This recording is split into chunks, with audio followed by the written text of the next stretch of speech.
Hello बच्चों, मैं दिलीप आचार्य आपके सामने प्रस्तुत हूँ एक नए महत्वपूर्ण अध्याय के साथ। कक्षा 12 की हिंदी पुस्तक आरोह का प्रथम अध्याय काव्यखंड से आत्मपरिचय एक गीत, जिनके लेखक हैं हरिवंश राय बच्चन। बहुत ही अच्छी कविता है। यह जो कविता है, इसके केंद्र में क्या भाव है वह बात करेंगे। इस पूरी कविता में कवि क्या कहना चाहता है, तो कवि का कहना है, ये जो आत्मपरिचय कविता है व्यक्ति की अस्मिता, व्यक्ति की पहचान का बोध कराती है ये कविता। इसमें कवि का कहना है कि व्यक्ति को सुख और दुख में एक समान भाव से रहना चाहिए और अपने जीवन के जीने का आनंद प्राप्त करना चाहिए। कवि कह रहा है कि मैं हमेशा एक स्नेह सुरा का पान करता हूँ, अर्थात मैं प्रेम में ही जीता हूँ। मेरे साथ में जितने भी जीवन में लोग हैं, मैं उन सबसे प्रेम करता हूँ और उसी जीवन की मस्ती में रहता हूँ। और मेरी दीवानगी का तो आलम यह है कि मैं रोने में भी मुझे राग का आभास होता है। इस प्रकार ये कविता बहुत ही महत्वपूर्ण है। पिछले कई वर्षों से ये कविताएं, कितनी किताबें आई और गई, लेकिन यह पाठ यथावत है और बहुत ही अच्छा अध्याय है। और इसका थोड़ा अर्थ जो बहुत गहरा है, तो इसको हम थोड़ा ध्यानपूर्वक पद, एक एक पद करके सारे पढ़ेंगे। आप ध्यान देंगे सभी। मैं जग जीवन का भार लिए फिरता हूँ, फिर भी जीवन में प्यार लिए फिरता हूँ। कर दिया किसी ने झनकृत जिनको छूकर, मैं सांसों के दो तार लिए फिरता हूँ। कवि क्या कह रहा है यहाँ पर, मैं जगजीवन का भार लिए फिरता हूँ, अर्थात कवि कह रहा है कि मेरे ऊपर संसार की अनेक जिम्मेदारियां हैं, मेरे ऊपर इतने उत्तरदायित्व है, जिसके कारण मेरा जो जीवन है वो एक भार बन गया है। तो मैं जग जीवन, मैं संसार, लिए एक बहुत सारी जिम्मेदारियों का भार है, इसलिए मेरा जीवन जो है वह भार स्वरूप हो गया है। परंतु फिर भी जीवन में प्यार लिए फिरता हूँ। फिर भी इतनी जिम्मेदारियों के बावजूद भी मेरे मन में उन सभी लोगों के प्रति मन में क्या है, प्रेम के भाव है। कर दिया किसी ने झनकृत जिनको छूकर, यानी किसी ने, कोई ऐसा मेरे जीवन में आया जो बहुत प्रेम लेकर आया और उसने प्रेम पूर्ण के उसके पूर्ण प्रेम पूर्ण स्पर्श से मेरे जीवन रूपी जो सितार है उसको उसने क्या कर दिया, संगीतमय कर दिया। अर्थात जिस कभी किसी तार को जब छेड़ दिया जाता है तो उसमें से संगीत बज उठता है। तो मेरा जो जीवन रूपी जो सितार है उसको भी वो किसी ने झनकृत कर दिया और मैं सांसों के दो तार लिए फिरता हूँ, अर्थात उसी प्रेम के सहारे मैं अपने जीवन लीला को बिता रहा हूँ। आज मैं जीवन जी रहा हूँ, तो जो मेरे जीवन में कभी आया था और उसने मेरे जीवन में जो प्रेम बरसाया था, उसी के सहारे मैं आज अपने जीवन को जी रहा हूँ। तो इस पद के अंदर बहुत अच्छी बात कही है। इसके अंदर दो अलंकार है, उसका ध्यान देंगे हम। जग जीवन, तो जग रूपी जीवन, ठीक है ना, संसार रूपी जीवन, तो यहाँ पर रूपक अलंकार है। दूसरा है सांसों के दो तार, तो ना सांसों को दो तार माना गया, जैसे सितार में तार होते हैं वैसे सांसों को दो तार माना गया है, इसलिए यहाँ पर भी रूपक अलंकार है। तो यह पद था, पद संख्या 1। अब पद संख्या हम 2 को पढ़ते हैं। मैं स्नेह सुरा का पान किया करता हूँ, मैं स्नेह सुरा का पान किया करता हूँ, मैं कभी न जग का ध्यान किया करता हूँ। जग पूछ रहा उनको जो जग की गाते, मैं अपने मन का गान किया करता हूँ। बहुत अच्छी बात कही है। कवि क्या कह रहा है, मैं स्नेह सुरा का पान किया करता हूँ, अर्थात मैं हमेशा प्रेम की मदिरा में मस्त रहता हूँ। स्नेह सुरा है ना, प्रेम की मदिरा, वही रूपक अलंकार है। स्नेह सुरा यानी प्रेम को सुरा माना गया है, मदिरा माना गया है, तो उसने कहा प्रेम रूपी मदिरा, रूपक अलंकार। मैं प्रेम रूपी मदिरा का पान किया करता हूँ, मैं कभी न जग का ध्यान किया करता हूँ। अर्थात कवि क्या कह रहा है, मैं प्रेम की मदिरा में मस्त रहता हूँ और मैं संसार की अनावश्यक बातों पर ध्यान नहीं देता। संसार में रोज कुछ न कुछ होता रहता है, मैं कभी न जग का ध्यान किया करता हूँ, मैं संसार की अनावश्यक फालतू बातों में ध्यान नहीं देता हूँ। जग पूछ रहा उनको जो जग की गाते, संसार में उन लोगों की पूछ होती है जो दूसरों को खुश करने के लिए कविताएं लिखते हैं। लेखक का क्या कहना है कि जितने भी कवि है वह हमेशा दूसरों को, बड़े बड़े नेताओं को, बड़े बड़े लोगों को खुश करने के लिए जो कविताएं लिखते हैं, ताकि उनके बदले में उनका नाम हो सके, उनको इनाम मिल सके। लेकिन मेरी आदत ये नहीं है। कवि हरिवंश राय बच्चन कहते हैं कि मैं दूसरों को खुश करने के लिए कविताएं नहीं लिखता हूँ, कि संसार में उन्हीं की पूछ होती है जो दूसरों के लिए दूसरों की प्रशंसा करते हैं, लेकिन मैं अपने मन का गान किया करता हूँ। यानी मैं तो अपने आप को खुश रखने के लिए, अपने को खुश रखने के लिए, अपने मन को खुश रखने के लिए, अपने मन के विचारों को कविताओं के रूप में लिखता हूँ। तो मेरा कविता लेखन कार्य है वो खुद को खुश करने के लिए है, न कि दूसरों को खुश करने के लिए। ये बात कही है कवि ने। और आगे हम अगले पद पर जाते हैं, पद संख्या 3, जो कि बहुत ही महत्वपूर्ण है। मैं निज उर के उद्गार लिए फिरता हूँ, मैं निज उर के उद्गार लिए फिरता हूँ, मैं निज उर के उपहार लिए फिरता हूँ। है यह अपूर्ण संसार न भाता मुझको, मैं स्वप्नों का संसार लिए फिरता हूँ। बहुत अच्छी बात है इसमें, मैं निज उर के उद्गार लिए फिरता हूँ। कवि क्या कह रहा है? मैं, उद्गार बोलते हैं मन के भावों को। दो वर्ड आए हैं यहाँ पर, उद्गार और उपहार। उपहार तो बोलते हैं भेंट को, और उद्गार बोलते हैं मन के भावों को। तो कवि क्या कहता है? मेरे हृदय में, निज उर यानी मेरे हृदय में उद्गार लिए फिरता हूँ, मन मन के भावों को लेके फिरता हूँ। और वो मन के भाव मैं कैसे व्यक्त करता हूँ? कविताओं के माध्यम से व्यक्त करता हूँ। तो मैं अपने मन के विचारों को कविताओं के माध्यम से क्या कर देता हूँ? व्यक्त करता हूँ। यही संसार को मेरा प्रेम उपहार है, मैं निज उर के उपहार लिए फिरता हूँ। और यानी जो मेरा प्रेम है, मेरी जो सहानुभूति है, वह शब्दों के रूप में व्यक्त होकर कविता में आ जाती है। और ये कविताएं ही मेरे द्वारा संसार को मेरा क्या है? प्रेम का उपहार है मेरा ये। तो इसने कहा कि मैं निज उर के उद्गार, मेरे जो विचार है, मैं अपने भावों को, विचारों को कविताओं में व्यक्त करता हूँ, और यही मेरे संसार को मेरे द्वारा दिया गया उपहार है। है यह अपूर्ण संसार न भाता मुझको। कवि ने बहुत बढ़िया बात कही है कि अपूर्ण संसार, इस संसार को अपूर्ण क्यों कहा गया है? कि ये संसार अपूर्ण है, अर्थात ये संसार अधूरा है। यहाँ अभाव है, चिंताएं हैं, ईर्ष्या है, द्वेष है। आप किसी भी व्यक्ति के पास चले जाओ तो संसार में कोई भी व्यक्ति ऐसा नहीं होगा जो अपने आप में 100% खुश होगा, क्योंकि किसी न किसी व्यक्ति को कोई न कोई इच्छा है जो उसकी पूरी नहीं हुई, किसी न किसी के पास किसी न किसी चीज़ की कमी है, किसी को चिंता है तो किसी को दूसरे से ईर्ष्या है, तो किसी को द्वेष है। तो ये संसार अभावों से ग्रस्त है और यहाँ पर पूर्णता नहीं है, इसलिए ये संसार मुझे अच्छा नहीं लगता। मैं स्वप्नों का संसार लिए फिरता हूँ। मैं तो अपने प्रेम से भरे जो सपने हैं, मेरे प्रेम से भरे सपने हैं, और उन सपनों के संसार में ही जीना चाहता हूँ, क्योंकि उस सपनों के संसार में मुझे जीने में बहुत आनंद आता है। तो कवि ये कह रहा है कि मेरे हृदय में जो विचारों का उद्गार है, विचार है, उनको मैं कविताओं के माध्यम से व्यक्त करता हूँ। यही मेरा संसार को उपहार है, और ये अधूरा संसार मुझे अच्छा नहीं लगता। यहाँ हर व्यक्ति कहीं न कहीं किसी अभाव से ग्रस्त है और दुखी है। मैं अपने संसार, जो प्रेम का संसार है मेरा, उसी में जीना चाहता हूँ और उसी मस्ती में मैं खुश रहना चाहता हूँ। बहुत ही महत्वपूर्ण यह पद है जो कि 2016 में बोर्ड में पूछा गया था। मैं जला हृदय में अग्नि दहा करता हूँ, सुख दुख दोनों में मग्न रहा करता हूँ। जग भव सागर तरने को नाव बनाए, मैं मन मौजों पर मस्त बहा करता हूँ। मैं मन मौजों पर मस्त बहा करता हूँ। बहुत अच्छी बात कही है, मैं जला हृदय में अग्नि दहा करता हूँ। कवि कहने, अभी जो ऊपर के पद में जो बात कही थी हमने, संसार के कष्ट, ठीक है ना, जो हृदय में अग्नि दहा करता हूँ, मैं जला हृदय, हृदय में कवि की अग्नि क्यों जल रही? तो कवि ने कहा कि मैं संसार के जब कष्टों को देखता हूँ, मैं संसार के जब अभावों को देखता हूँ, मैं संसार के दुख दर्द को देखता हूँ, तो वो दुख दर्द मेरे मन को क्या करते हैं? जलाते हैं। मेरा मन जलने लग जाता है उन दुख दर्दों को देखकर, मेरा मन जलने जब लग जाता है तो, लेकिन सुख दुख दोनों में मग्न रहा करता हूँ। लेकिन कवि क्या कह रहा है कि मेरे लिए सुख और दुख दोनों एक समान है। कवि कह रहा है मेरे लिए सुख और दुख दोनों एक समान है। मुझे सुख में ज़्यादा सुख हो जाऊं और ज़्यादा दुख में बिल्कुल सब खो जाऊं, ऐसी बात भी नहीं है। मेरे लिए सुख और दुख दोनों एक समान है।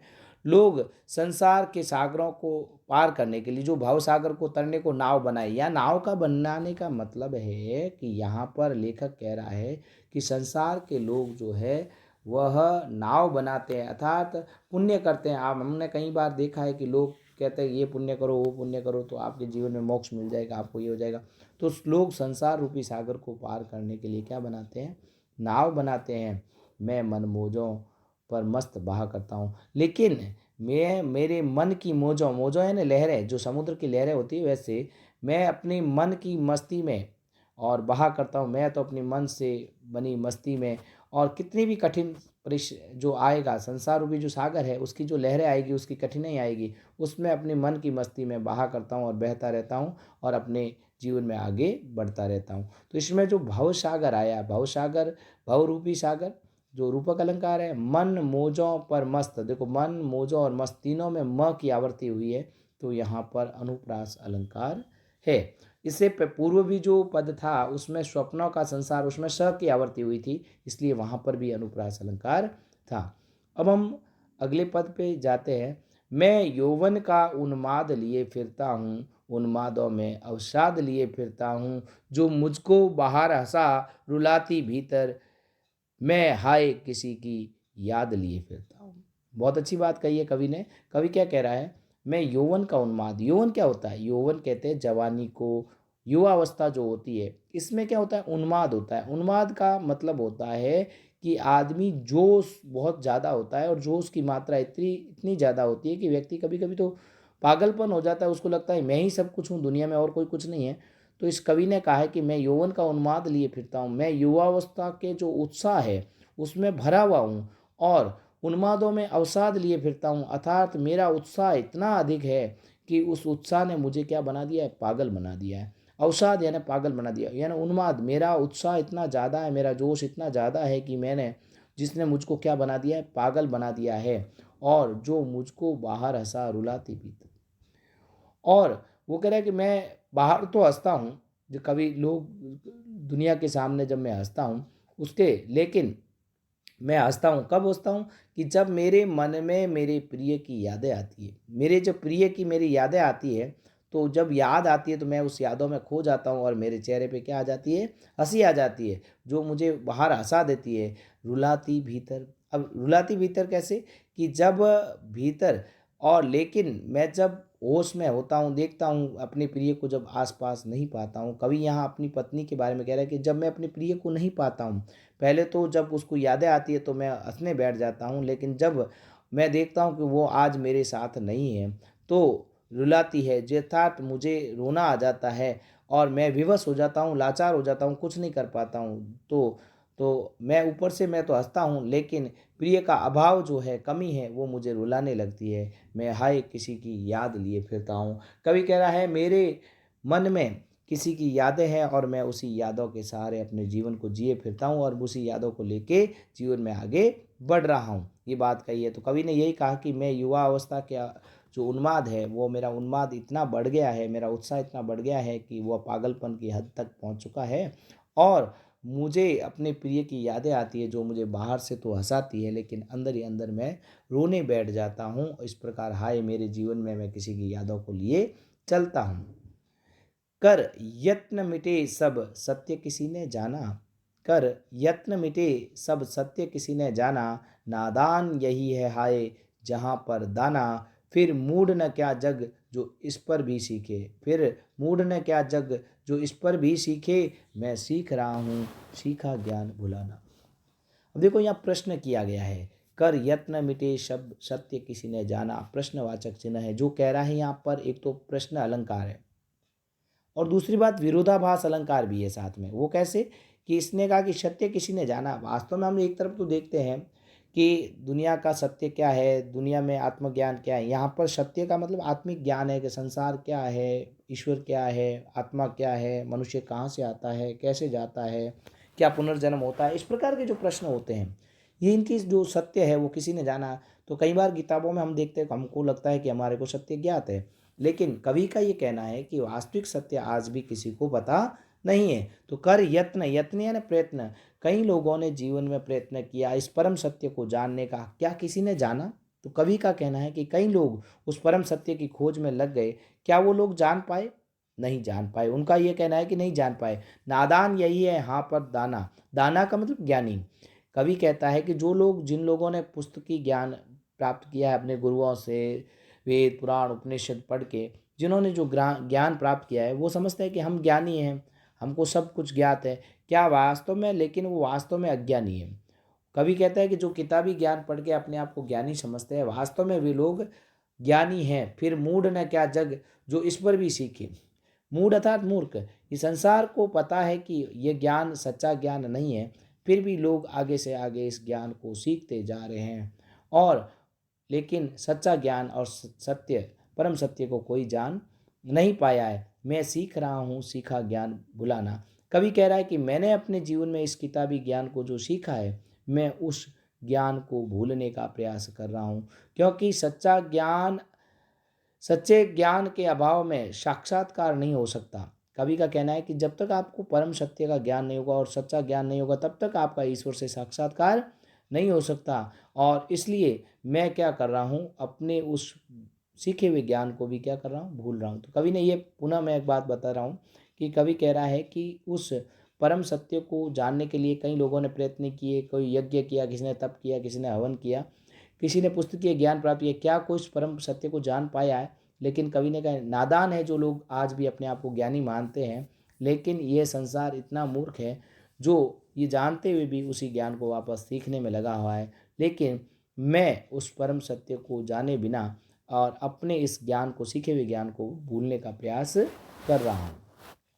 मैं और मैं और जग मैं और जग और कहाँ का नाता, मैं बना बना कितने जग रोज मिटाता, जग जिस पृथ्वी पर जोड़ा करता वैभव, मैं प्रतिपग उस पृथ्वी को ठुकराता। क्या बात कही है कि मैं और जग मैं और हूँ और जग और है। अर्थात कवि कह रहा है मेरे में और संसार के लोगों में अंतर है। क्या अंतर है? कि संसार भोगवादी है। भोगवादी का अर्थ है कि संसार के जितने भी लोग हैं, वो लोग क्या चाहते हैं, संसार में जिए, बंगला गाड़ी ऐश मौज, यानी भोगवादी ये विलासिता की चीज़ें चारों तरफ उनके पास होनी चाहिए और वह अच्छी लाइफ जिए। उनका कहना है संसार के लोग तो धन में, पैसे में, गाड़ी में, इसमें सुख ढूंढते हैं, इसलिए उनका जीवन जो है भोगवादी है। और मैं और हूँ और मैं अलग हूँ, क्योंकि मैं भोगवादी नहीं हूँ, मैं ऐसी विलासिता की चीज़ों में पड़ने वाला नहीं हूँ, क्योंकि मैं और हूँ और संसार और है। यार मेरे और संसार के लोगों में अंतर है। कहाँ का नाता, हम दोनों अलग अलग है और हमारे अंदर किसी प्रकार का कोई नाता नहीं है, अर्थात हमारे दोनों में कोई समानता नहीं है। नाता कहते हैं हमारे अंदर दोनों में कोई समानता नहीं है। कवि कवि कहता है कि मैं अलग हूँ और संसार के लोग भोगवादी है, जबकि मैं भोगवादी नहीं हूँ, हम दोनों में किसी प्रकार का कोई नाता नहीं। मैं बना बना कितने जग रोज मिटाता। बना बना, वो कवि कह रहा है कि मैं अपनी कल्पनाओं में रोज नए संसारों का निर्माण करता हूँ, मैं रोज नई नई कविताएं लिखता हूँ, तो मैं ऐसे कई संसारों का निर्माण स्वयं करता हूँ और रोज बनाता भी हूँ और रोज मिटाता भी हूँ। तो मैं ऐसे कई संसारों का निर्माण, लोकों का निर्माण करता हूँ और उनको मिटाता हूँ। जग जिस पृथ्वी पर जोड़ा करता वैभव, वैभव यानी सुख संपत्ति। तो संसार, जग जग यानी संसार के लोग हैं जिस पृथ्वी पर वैभव जोड़ा करते हैं। जीवन भर हर इंसान को देखो धन जोड़ने में लगा हुआ है, लेकिन उस धन का एक हिस्सा भी उसके साथ में नहीं जाता, एक पैसा भी साथ में नहीं जाता। फिर भी इसको देखते हुए अन्य लोग भी फिर वही कार्य कर रहे हैं जो पिछले वाले लोगों ने किया है, धन जोड़ते रहते हैं। मैं प्रति पग उस पृथ्वी को ठुकराता, लेकिन मैं प्रत्येक कदम पर उस पृथ्वी को ठुकराता हूँ। और मुझे संसार के लोग जिस प्रकार सुख सुविधाओं को इकट्ठा कर रहे हैं, वैसे मैं उस सुविधाओं को इकट्ठा करने में नहीं लगा रहा हूँ। मैं सत्य और प्रेम के पथ पर आगे बढ़ता जाता हूँ और संसार की इन सभी वस्तुओं को मैं ठोकर मारता हूँ और मुझे इन वस्तुओं की कोई चाह नहीं है। तो यहाँ पर भी अलंकारों का प्रयोग है। बना बना जो शब्द आया है वह आवर्ती हुई है एक ही शब्द की दो बार, तो हम कह सकते हैं पुनरुक्ति प्रकाश अलंकार है। जग जिस, ज की आवृत्ति हुई है, प्रति पग और इसमें प की आवृत्ति हुई है, यह अनुप्रास अलंकार है। बहुत ही महत्वपूर्ण यह पद है क्योंकि बोर्ड 2012 में यह पद पूछा गया है। मैं निज रोदन में राग लिए फिरता हूँ, मैं निज रोदन में राग लिए फिरता हूँ, शीतल वाणी में आग लिए फिरता हूँ, हो जिस पर भूपों के प्रसाद निछावर, मैं यह खंडहर का भाग लिए फिरता हूँ। अब ये पद भी बहुत विरोधाभास से है। अब क्यों? और विरोधाभास का मतलब है कि दोनों ऑपोजिट बातें, दोनों विपरीत बातें जब एक साथ होती है तो उसको विरोधाभास अलंकार कहते हैं। मैं निज रोदन में राग लिए फिरता हूँ, शीतल वाणी में आग लिए फिरता हूँ, वो जिस पर भुवों के प्रसाद निछावर, मैं वह खंडर का भाग लिए फिरता हूँ। कवि क्या कह रहा है? रोदन में राग। अभी हम ये सोच सकते हैं, कोई व्यक्ति रो रहा है तो क्या उसके रोने में राग आ सकता है? हो ही नहीं सकता। रोने में राग कैसे आ सकता है? लेकिन कवि का कहना है कि मेरे रोने में भी राग है। शीतल वाणी में आग। अब जहाँ शीतलता होती है वहाँ गर्माहट नहीं होती, लेकिन कवि कह रहा है कि शीतल वाणी में आग। तो यहाँ पर जो दो पद आए हैं, रोदन में राग और शीतल वाणी में आग, यहाँ दोनों में विरोधाभास अलंकार है और इस पद से रिलेटेड प्रश्न पूछे जाते हैं। कवि क्या कह रहा है?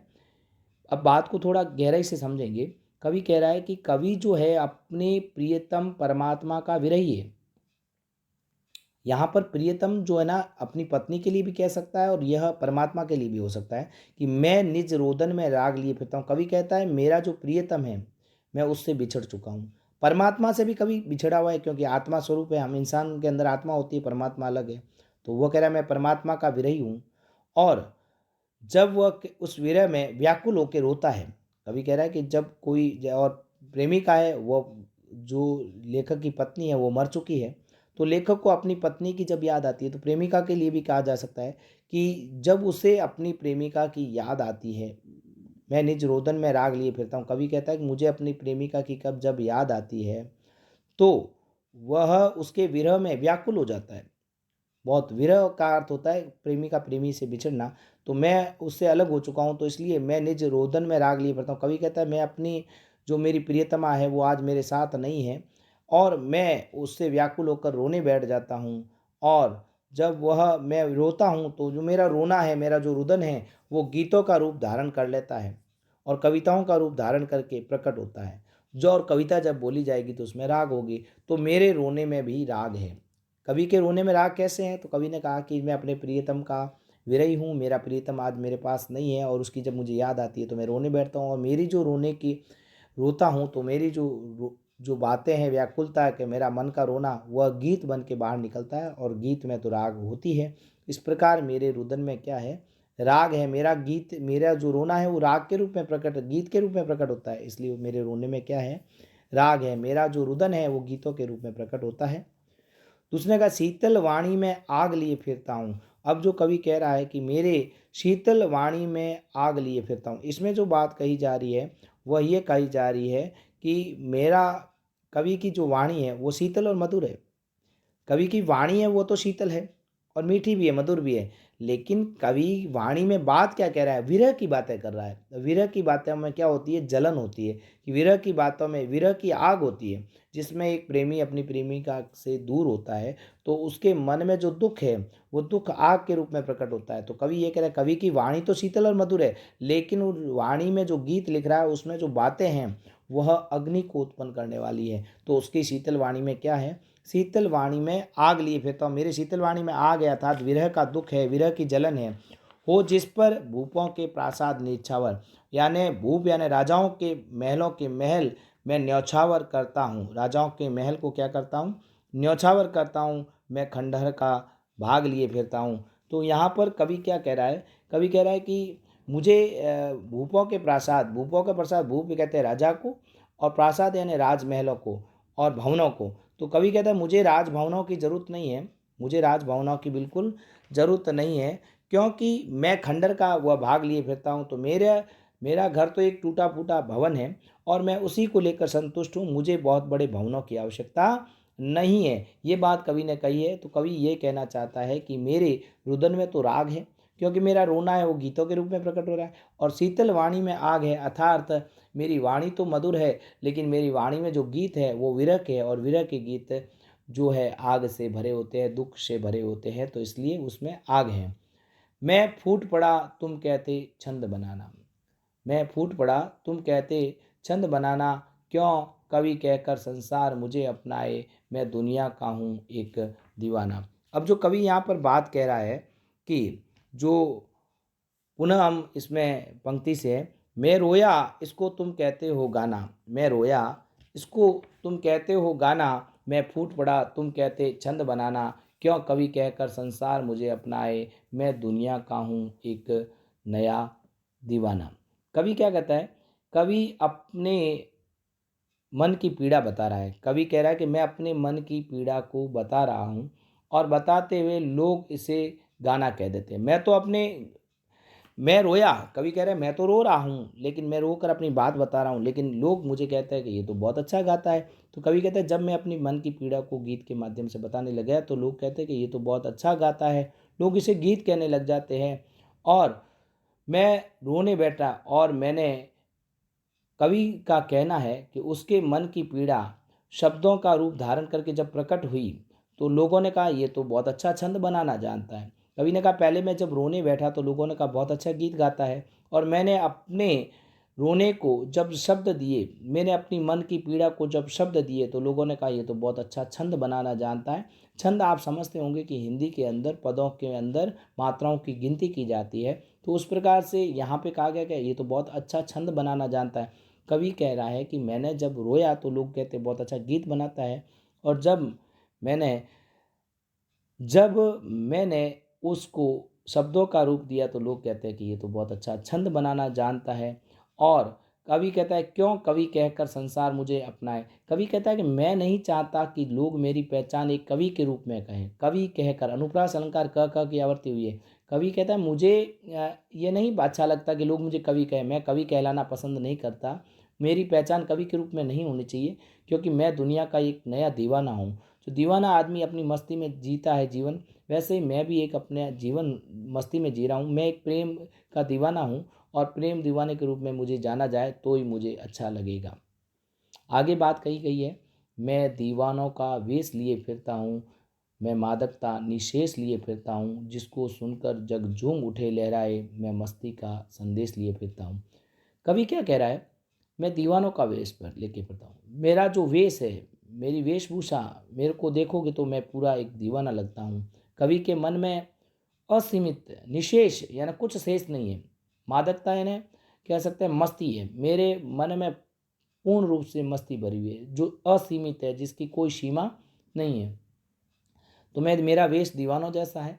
मेरा पूरा मन असीमित मस्ती से भरा हुआ है, और मन में इस दीवानगी को लेकर, तो जिसको सुनकर जग झूम उठे, और मैं इस दीवानगी को लेकर जब घूमता हूँ तो मेरे को देखकर, मेरे मस्ती के संदेशों को लेकर लोग झूम उठ के, जिसको सुनकर झूम उठे और लहराने लगे, सो लोग मस्ती में खो जाए, ऐसा मैं चाहता हूँ। मैं मस्ती का संदेश लिए फिरता हूँ, क्योंकि मेरे पास मस्ती का संदेश है कि जीवन में जीना है, जितना मस्त होकर जियो। और जब लोग मेरे संदेश को सुनते हैं तो लोग झूमने लगते हैं, लहराने लगते हैं। इस प्रकार कवि ने इस पूरी कविता के माध्यम से यही बात बताने की कोशिश की है कि व्यक्ति को अपने जीवन को मस्ती के साथ जीना चाहिए और आनंद के साथ जीना चाहिए, ताकि वो उसका जीवन बहुत सरल बन जाता है। न कि अपने जीवन को सांसारिक कठिनाइयों से डर कर अपने जीवन को बोझिल नहीं बनाना चाहिए। इस पद के अंदर भी मैं मादकता, मैं मस्ती, इसके अंदर अनुप्रास अलंकार का प्रयोग किया गया है। आपको मेरी तरफ से नमस्कार, और यहीं हम अपना पाठ समाप्त करते हैं। अगले वीडियो में मिलेंगे फिर। आपको पसंद आया तो लाइक करें, शेयर करें और सब्सक्राइब करना न भूलें। धन्यवाद।